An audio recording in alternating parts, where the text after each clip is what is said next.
धंधे से दूध वाला हो बंदा বারুদ वाला। হ্যালো বন্ধুরা, কথা হবে গ্র্যান্ড মাস্টার জিনা অ্যানাউন্সমেন্ট নিয়ে। এটা ইমরান হাশমি করছে, আর হিমেশ রেশমি ইমরান হাশমির কম্বিনেশন কিন্তু বেশ ভালো। অনেকবার আমরা দেখেছি গানগুলো হেভি, মুভিটাও বেশ খারাপ হয় না, ভালোই হয়। তো আই থিঙ্ক ইমরান হাশমি যে ধরনের মুভি করতো, অনেকদিন সেই টাইপের মুভি করছে না, একটু ডিফারেন্ট কিছু করার চেষ্টা হচ্ছে। বাট আই গেস ও আবার সেই নিজের জায়গায় ফিরছে, এবং আমরা আবার একটা ইমরান হাশমি আগে যেরকম মুভি সেরকম কিছু দেখতে হবে, কারণ এটা একটা over the top movie I think হবে।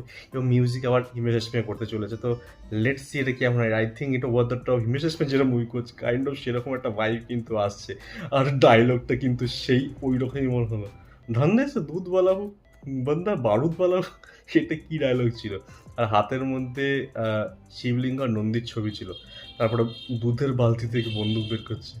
একটু অড ব্যাপার লাগলো, পিছনে আগুন ঠাগুন জ্বলছে না, all those thing. Let's see এটা কি হয়।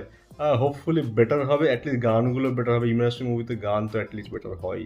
তোমাদের বেশি কি ডেফিনেটলি কমেন্টে জানাতে পারো। আমার সাথে দেখা হবে নেক্সট ভিডিও।